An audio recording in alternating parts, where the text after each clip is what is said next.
শুনছেন কহ গল্প। আজ শুনবেন সত্যজিৎ রায়ের লেখা অসম্ভব সুন্দর ছোট গল্প গঙ্গারামের কপাল। গল্প পাঠে আপনাদের সঙ্গে আছি আমি কামরুজ্জামান জিপু। যেখানে প্রতিটি মোড়েই অপেক্ষা করছে নতুন কোনো রহস্য আর রোমাঞ্চ। মন ছুঁয়ে যাওয়া সব কাহিনী শুনতে চোখ রাখুন আমাদের ইউটিউব চ্যানেলে। হেডফোন কানে দিন আর ডুব দিয়ে থাকুন রোমাঞ্চের এক নতুন দুনিয়ায়। কহ গল্প, গল্পের জাদুতে বুধ হোক আপনার সময়। নদীর ধারে কলামকুচি দিয়ে ব্যাঙবাজি খেলতে খেলতে হঠাৎ গঙ্গারামের চোখে পড়ল পাথরটা। এ নদীতে জল নেই বেশি, যেখানে সবচেয়ে গভীর সেখানেও হাঁটু ডোবে না। জলটা কাচের মতো স্বচ্ছ, তাই তার নিচে লাল, নীল, সবুজ, হলদে, খয়েরি অনেক রকম পাথর দেখা যায়। কিন্তু এমন পাথর গঙ্গারাম এর আগে কোনোদিনও দেখেনি। যত রকম রং হয় রামধনুতে, সব রং আছে এই পাথরে। আকারে একটা পায়রার ডিমের মতো। গঙ্গারাম জল থেকে পাথরটা তুলে নিয়ে কিছুক্ষণ অবাক হয়ে সেটাকে ঘুরিয়ে ফিরিয়ে দেখল। বাহ, কি সুন্দর! আপনা থেকেই বেরিয়ে পড়ল তার মুখ থেকে। তারপর সেটাকে সে ট্যাকে গুঁজে নিয়ে বাড়ি মুখো রওনা হলো। গঙ্গারাম থাকে বৈকুণ্ঠ গ্রামে। তার বাপ মা মড়কে মারা গেছে তখন গঙ্গারামের বয়স 4.5। সে তার মামা গোপীনাথের ঘরে মানুষ হয়েছে। এখন তার বয়স 18। তাকে গ্রামের সকলেই ভালোবাসে, কারণ কারো কোনো উপকারে আসতে পারলে গঙ্গারাম সবচেয়ে বেশি খুশি হয়। তাই সকলেই বলে গঙ্গারামের মতো এমন সরল সদাশয় ছেলে আর দুটি হয় না। এছাড়া গঙ্গারামের চেহারাটিও ভালো। গ্রামে যাত্রা হলে সে তাতে রাজপুত্র সাজে, আর অভিনয়ও করে দিব্যি। গঙ্গারামের অবস্থা যে ভালো তা নয় মোটেই। মামার চাষের জমি আছে কিছুটা, সেটা সে এখন নিজে চষতে পারে না বাতের জন্য। তাই ক্ষেতের কাজ গঙ্গারামকেই করতে হয়। যা ফসল হয় তাতে তাদের কোনো মতে চলে যায়। গঙ্গারামের একটা মামাতো ভাই আছে, তার চেয়ে 3 বছরের বড়। নাম রঘুনাথ। রঘুনাথ কুসঙ্গে পড়ে চুরি করতে গিয়ে ধরা পড়ে যায়। তাতে তার শাস্তি হয় 3 বছরের হাজতবাস। সেই 3 বছর কাটতে আর 3 মাস বাকি। বাবা গোপীনাথ বলেছে ছেলেকে আর বাড়িতে ফিরিয়ে নেবে না। নদীর ঘাটে খেলা সেরে বাড়ি ফেরার পথে গঙ্গারাম একবার সুবল কাকার বাড়ি হয়ে গেল। সুবল কাকার কদিন থেকে সর্দি জ্বর, তার একটা পা খোড়া, তাই সে লাঠি ছাড়া হাঁটতে পারে না। গঙ্গারাম তাকে এসে দেখার জন্যে শশী কবিরাজকে খবর দেয়।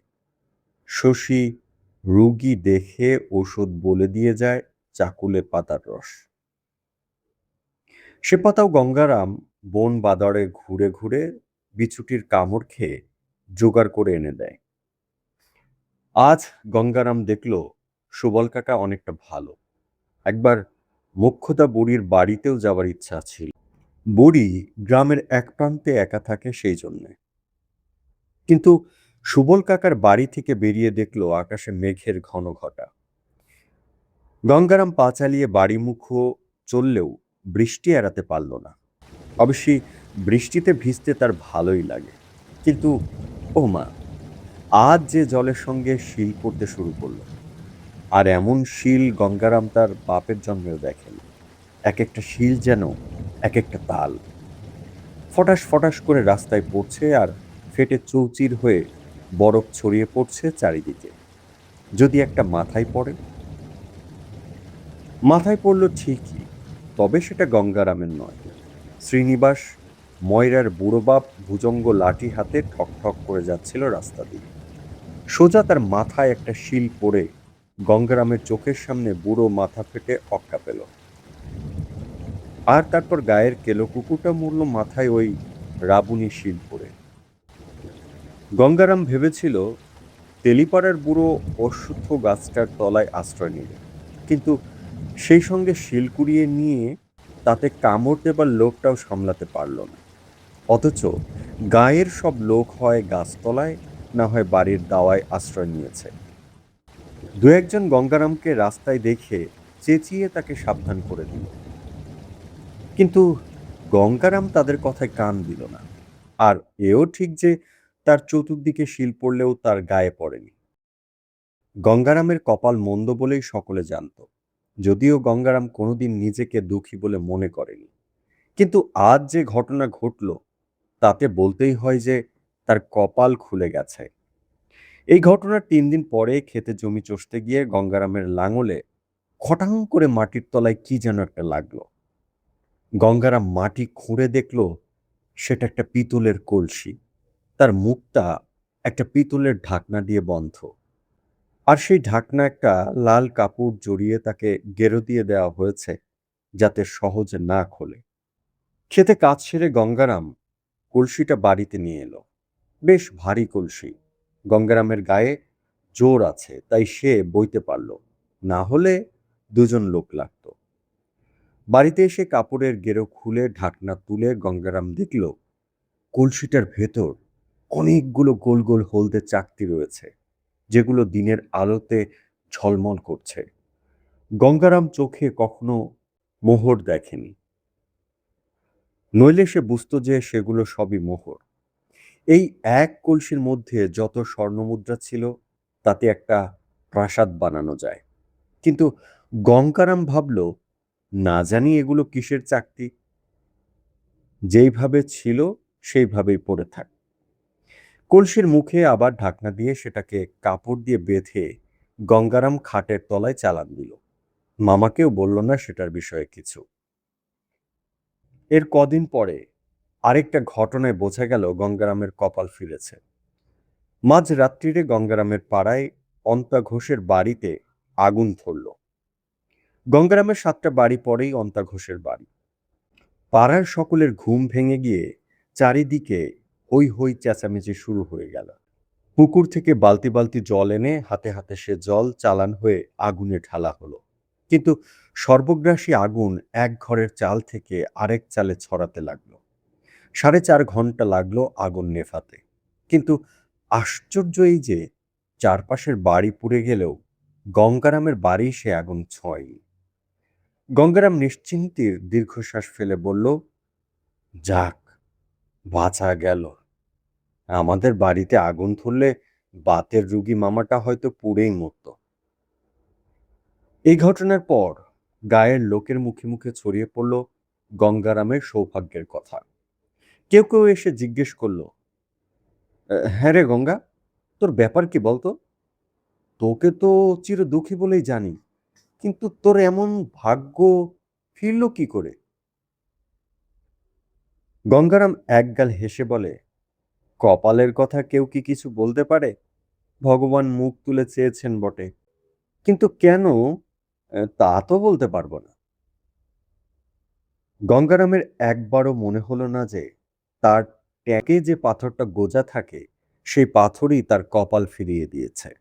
গঙ্গারামের মামাতো ভাই রঘুনাথ হাজত থেকে ছাড়া পেয়ে তার বাড়িতে আসার পথেই হলধরের দোকান থেকে মুড়ি কিনে খেতে খেতে গঙ্গারামের আশ্চর্য কপালের কথা শুনল। শুনে তার মনে হলো, এটা কেমন করে হয়? হঠাৎ একটা লোকের ভাগ্য ফিরে যায় কি করে? এ ব্যাপারে একটু খোঁজ খবর করতে হবে তো। খিদে মিটিয়ে বাড়ি ফিরে এসে প্রথমেই তার বাপের কাছে মুখ ঝামটা খেতে হলো রঘুনাথের। এ বাড়িতে তোর ঠাঁই হবে না, সোজা বলে দিলেন বাপ।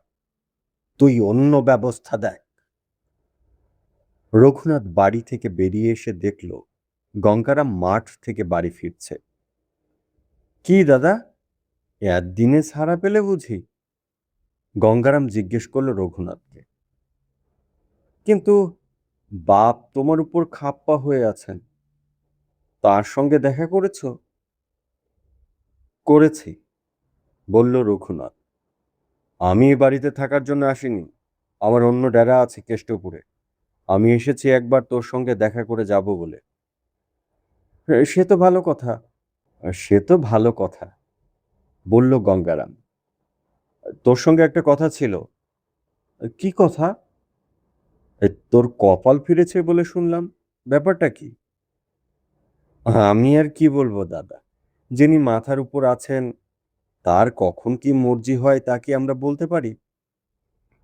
রঘুনাথ বুঝল যে গঙ্গারাম যা বলছে তা সরল মনেই বলছে, তার কাছ থেকে খুব বেশি কিছু জানা যাবে না। সে পোটলা কাঁধে আবার বেরিয়ে পড়ল। কেষ্টপুরে সত্যি তার একটা ডেরা আছে। তার দলের যে পান্ডা, যাকে পেয়াদায় ধরতে পারেনি, সে মহেশ থাকে কেষ্টপুরে। জেল খেটে রঘুনাথের এবার সৎপথে যাওয়া উচিত ছিল, কিন্তু দুষ্কর্ম তার মজ্জায় ঢুকে গেছে। তাই তার পুরনো দল সে ছাড়তে চায় না। তবে কেষ্টপুর যাবার আগে সে গেল হরিতাল, অঘোর গণৎকারের কাছে। অঘোর শুধু গুনতে জানে না, সে নানা রকম মন্ত্রতন্ত্র জানে। লম্বা চিমড়ে মানুষটা, গায়ের রং একেবারে আলকাপটার মতো। বয়স কত তাকেও জানে না। অঘোর রঘুনাথকে দেখেই বলল, কয়েতখানা থেকে ছাড়া পেলি? তবে তোর কিন্তু কপালে দুঃখ আছে, তোকে আবার হাজতে যেতে হবে। এই বেলা কুসঙ্গ পরিত্যাগ কর। সেসব কথা থাক, বলল রঘুনাথ। আমি আমার পিস্তুত ভাইয়ের কথা জানতে এসেছি। কে? গঙ্গারাম? তার কপাল ফিরল কি করে বলতে পারেন? দাঁড়া, একটু হিসেব করে দেখি।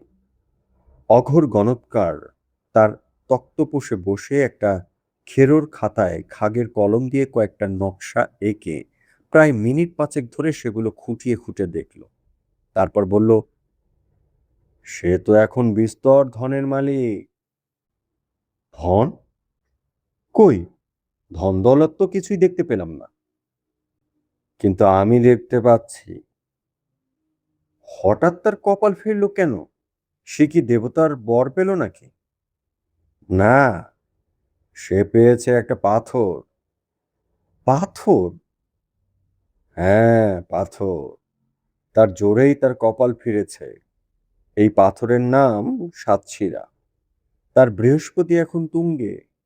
তবে সে নিজে তা বোঝে না। সে অতি সরল মানুষ। তার ধন কোথায় আছে বলতে পারেন? তার খাটের নিচে ৩ সহস্র স্বর্ণমুদ্রা। রঘুনাথ গণৎকারের কাছ থেকে বিদায় নিয়ে বেরিয়ে পড়ল। সে সোজা গেল কেষ্টপুর। তার লক্ষ্য মহেশ চোরের বাড়ি। মহেশের বয়স ৩৫-এর কাছাকাছি। পাকানো শরীর, নাকের নিচে পুরো গোঁফ, আর গালে গালপাট্টা। দাদা, বলল রঘুনাথ মহেশের হাত ধরে, ৩ সহস্র স্বর্ণমুদ্রা? কি ব্যাপার? রঘুনাথ তাকে পুরো ব্যাপারটা খুলে বলল। এই কথা শুনে বলল মহেশ, খাটের তলায় আছে পেতলের ঘটি? হ্যাঁ দাদা, তুমি আনতে পারলে ৩-এর ২ ভাগ তোমার, ১ ভাগ আমার। তা বেশ, বলল মহেশ। পরশু অমাবস্যা, পরশু যাব। মহেশের মতো চতুর চোর এ তল্লাটে আর কেউ ছিল না। সে যে কতবার পেয়াদার চোখে ধুলো দিয়েছে তার হিসেব নেই। অমাবস্যা রাতে শীত কাঠি নিয়ে বৈকুণ্ঠ গ্রামে গঙ্গারামের বাড়িতে এসে সে কাজ শুরু করে দিল। নিশুতি রাত, ফাল্গুন মাস, কিন্তু শীত এখনো পুরোপুরি যায়নি। মহেশ এসে পৌঁছেছে রাত ৩টেই, যখন লোকের ঘুম হয় সবচেয়ে গভীর। এসেই প্রায় শব্দ না করে সে শীত কাটতে শুরু করে দিয়েছে। কিন্তু তাকে বেশি দূর এগোতে হলো না। ২ দিন হলো বৃষ্টি হয়ে গেছে। শীতকালে লম্বা ঘুম ভাঙা এক কালসাপ ছিল কাছাকাছির মধ্যে। সেটা নিঃশব্দে এসে মহেশের গোড়ালিতে মারল একটা ছোবল। মহেশের হাত থেকে শীতকাঠি পড়ে গেল, আর ২ মিনিটের মধ্যেই তার নিষ্প্রাণ দেহ লুটিয়ে পড়ল মাটিতে।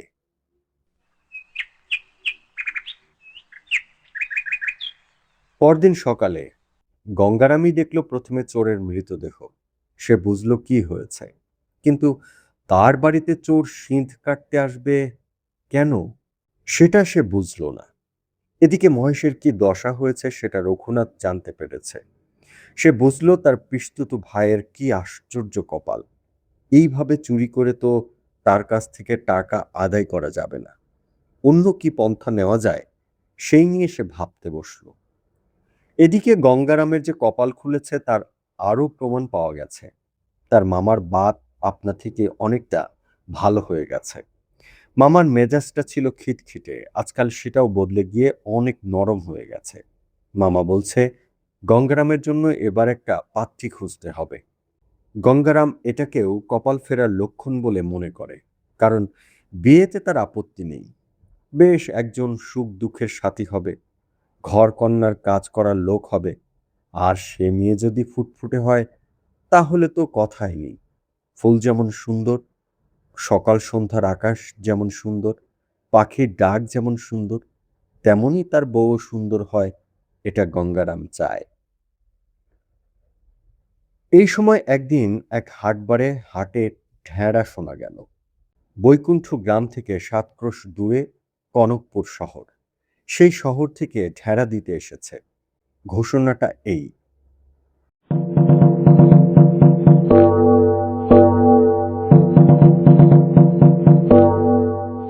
কনকপুরের রাজকন্যার একটা সাতশিরা পাথর ছিল। সেটা একটা বাদর রাজবাড়ির অন্দরমহলে ঢুকে নিয়ে যায়। সেই থেকে রাজবাড়িতে নানা দুর্ঘটনা ঘটেছে। রাজকন্যার মুখের হাসি মিলিয়ে গেছে, তার শরীর শুকিয়ে যাচ্ছে।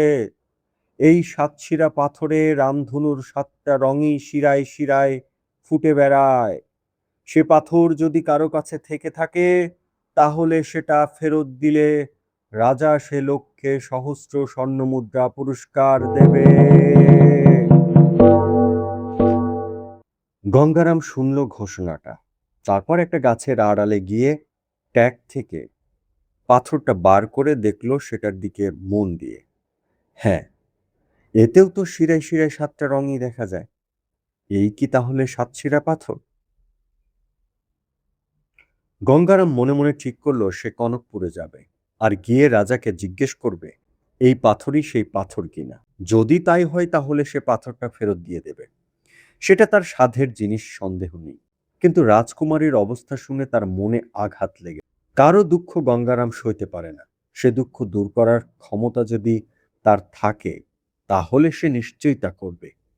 এদিকে কেষ্টপুরেও এই একই ঢেড়া পড়েছে, একই ঘোষণা হয়েছে, আর সেটা শুনেছে রঘুনাথ। তার মন বলল তার পিস্তুত ভাইটা যা বোকা, সে নিশ্চয়ই পাথর ফেরত দিতে কনকপুরে যাবে। সে নিজে কনকপুরের রাস্তায় ঝোপের পেছনে লুকিয়ে থাকবে, আর ভাই এলেই তাকে ঘায়েল করে তার কাছ থেকেই পাথরটা নিয়ে নেবে। নিয়ে সেটা সে নিজের কাছেই রাখবে, রাজাকে ফেরত দেবে না। গঙ্গারাম পরদিন সকাল সকাল চাদরের খুঁটে মুড়ি বাতাসা বেঁধে নিয়ে দুর্গা বলে কনকপুরে রওনা দিল। ৩ ক্রোশ পথ যাবার কিছু পরে একটা বনের পাশ দিয়ে যাবার সময় একটা ঝোপের পেছন থেকে বেরিয়ে রঘুনাথ হাতে বাঁশের লাঠি নিয়ে ধেয়ে এলো গঙ্গারামের দিকে। গঙ্গারাম কিছুই টের পায়নি, কারণ তার পেছন দিক দিয়ে নিঃশব্দে এসেছিল রঘুনাথ। কিন্তু হলে কি হবে, গঙ্গারামের ট্যাঁকে সাতশিরা পাথর। সে লাঠি তার মাথায় পড়তেই সেটা শোলার মতো মট করে ভেঙে গেল। কাণ্ড দেখে রঘুনাথ দিল চম্পট, কারণ সে জানে গঙ্গারামের সঙ্গে খালি হাতে সে পেরে উঠবে না। কনকপুর পৌঁছতে গঙ্গারামের দুপুর পেরিয়ে গেল। রাজবাড়িটা অনেক দূর থেকেই দেখা যায়। সে শটান চলে গেল ফটকের সামনে। সেখানে প্রহরী তাকে রুখতে সে বলল, আমি রাজকন্যার জন্য সাতশিরা পাথর এনেছি। প্রহরী পাথরটা দেখতে চাইলে গঙ্গারাম ঠ্যাক থেকে বের করে দেখালো। তাতে প্রহরী শুধু তার পথই ছেড়ে দিল না, আরেকজন প্রহরীকে বলে রাজার সঙ্গে দেখা করতে পাঠিয়ে দিল। রাজা রাজসভায় যাননি, মন্ত্রী রাজকার্য চালাচ্ছেন। রাজা মনের দুঃখে অন্দরমহলে শয্যা নিয়েছেন। গঙ্গারাম রাজার কাছে গিয়ে তাকে গড় করে বলল, মহারাজ, আমি একটা পাথর এনেছি, সেটা সাতশিরা কিনা যদি আপনি দেখে নেন। রাজা উঠে বসলেন, তার চোখে আশার ঝিলি। কই দেখি দেখি, দেখি তোমার পাথর। গঙ্গারাম দেখালো। রাজার দৃষ্টি উদ্ভাসিত হয়ে উঠল। এই তো সেই পাথর বলে চেঁচিয়ে উঠলেন তিনি। তারপর রাজা গঙ্গারামের দিকে চেয়ে বললেন, তুমি দাঁড়াও, তোমার পাওনা পুরস্কারটা তোমাকে দেই, আর তোমার সঙ্গে লোক দিয়ে দিচ্ছি, সে তোমাকে ঘোড়ায় করে তোমার গ্রামে পৌঁছে দেবে। এ টাকা সঙ্গে নিয়ে হেঁটে যাওয়া নিরাপদ নয়। কোষাগার থেকে একজন কর্মচারী একটা মখমলের থলিতে ১ সহস্র স্বর্ণমুদ্রা এনে গঙ্গারামকে দিল। গঙ্গারাম থলি খুলেই বলল, আরে, এ জিনিস তো আমার অনেক আছে, এর চেয়ে বেশি আছে। ক্ষেতে চাষ করতে গিয়ে মাটির তলা থেকে পেয়েছি। এ জিনিস আর আমার লাগবে না, যথেষ্ট আছে। রাজা তো অবাক, এমন কথা তিনি কখনো শোনেননি। তিনি বললেন, এটা তোমার পুরস্কার, তোর পাওনা, তোমায় নিতেই হবে। তবে দিন, আপনি যখন এত করে বলছেন তখন না বলবো না। কিন্তু একটা কথা বলার ছিল রাজামশাই। কি কথা? যাকে এনে দিলাম সাতশিরা পাথর, সেই রাজকন্যাকে বড় দেখতে ইচ্ছে করছে। আমি কোনোদিনও রাজকন্যা দেখিনি। রাজা চোখ কপালে তুলে বললেন, এ কেমন কথা বললে তুমি? রাজকন্যাকে দেখা কি মুখের কথা? সে থাকে তার নিজের ঘরে, তার বিয়ের কথা হচ্ছে। সে তো আর খুকি নয়। সে তো আমারও বিয়ের কথা হচ্ছে রাজামশাই, বলল গঙ্গারাম। আমি বলি, দেখতে দোষটা কি? একবার দেখেই আমি চলে যাব। এমন সময় সকলকে অবাক করে দিয়ে রাজার ঘরে পর্দা সরিয়ে এক পরমা সুন্দরী নিয়ে এসে ঘরে ঢুকল। এ কি সুনয়না! রাজা অবাক হয়ে বলে উঠলেন, যে আমায় পাথর এনে দিয়েছে তাকে একবার দেখতে ইচ্ছে হলো, বলল রাজকন্যা সুনয়না। এই পাথর যে হাতছাড়া করতে পারে সে তো যেমন তেমন লোক নয়। এমন পয়া পাথর তো আর হয় না, এতে মানুষের ভাগ্য ফিরে যায়। গঙ্গারাম অবাক হয়ে রাজকন্যার দিকে চেয়ে বলল, এ কথা বোধ হয় ঠিকই, কারণ এটা পাবার পর থেকে আমার মতো গরিবের কপালে খুলে গিয়েছিল। এখন যখন পাথরটা চলে গেল, তখন আবার যে কে সেই হয়ে যাবে তুমি, বলল রাজকন্যা। আমি এ পাথর ফেরত চাইনি, বাবাই জোর করে ঘোষণা করেছিলেন। আমাদের সত্যি করে কোনো অভাব নেই, অভাব তো তোমারই। অভাবের মধ্যেই তো মানুষ হয়েছে, বলল গঙ্গারাম। তাই অভাবের অভাবটা যে কি তা জানিই না। তবে একটা কথা বলতে পারি, এই পাথর আমাকে অনেক স্বর্ণমুদ্রা এনে দিয়েছে। একদিন বুঝতে পারিনি, আজ বুঝলাম। আমার মনে হয় বাকি জীবনটা তাতে স্বচ্ছন্দে চলে যাবে। আমার আর কোনো পাথরের দরকার নেই। ওটা তোমার জিনিস ছিল, তোমার কাছেই থাক। কিন্তু একটা কথা বলি, এই পাথরের গুণে পাওয়া স্বর্ণমুদ্রা এই পাথর চলে গেলে আর নাও থাকতে পারে। তখন তুমি কি করবে? পাথর পাওয়ার আগে যেমন চলছিল তেমন ভাবেই চলবে। তা কেন? পাথর তো দুজনের কাছেই থাকতে পারে।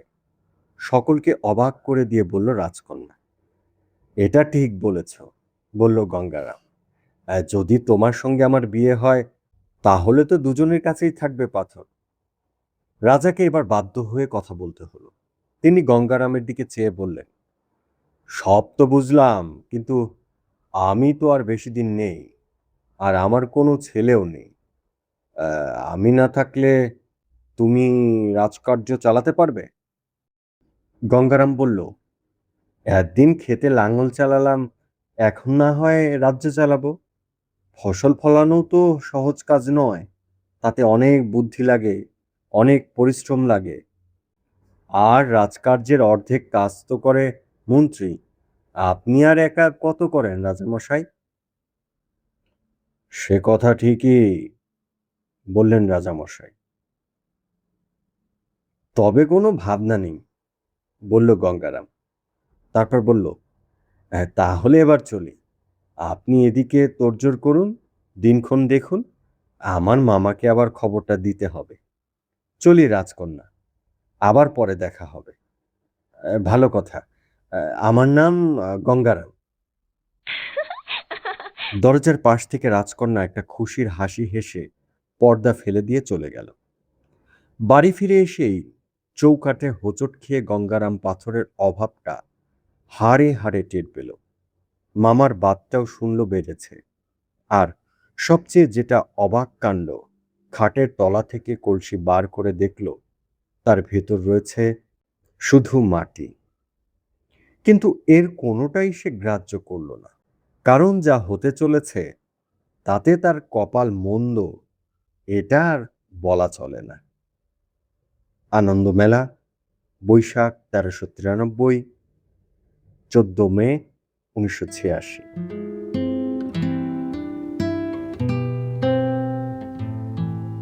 বন্ধুরা, এতক্ষণ শুনছিলেন সত্যজিৎ রায়ের লেখা অসম্ভব সুন্দর ছোট গল্প গঙ্গারামের কপাল। গল্প পাঠে এতক্ষণ আপনাদের সঙ্গে ছিলাম আমি কামরুজ্জামান জিপু। এরকম আরো গল্প কিংবা উপন্যাস শুনতে চ্যানেলটি সাবস্ক্রাইব করে পাশে থাকা বেল আইকনটি অন করে দেবেন। এছাড়া গল্পটি কেমন লাগলো সেটিও আমাদেরকে কমেন্টস করে জানাতে পারেন। গল্পটি ভালো লাগলে অবশ্যই প্রিয়জনের সঙ্গে শেয়ার করতে ভুলবেন না। এরকম আরো গল্প কিংবা উপন্যাস নিয়ে আবারও আপনাদের সঙ্গে দেখা হবে। সেই পর্যন্ত আপনারা সবাই ভালো থাকবেন, সুস্থ থাকবেন। মোস্ট ইম্পর্ট্যান্টলি, কহ গল্পের সঙ্গেই থাকবেন।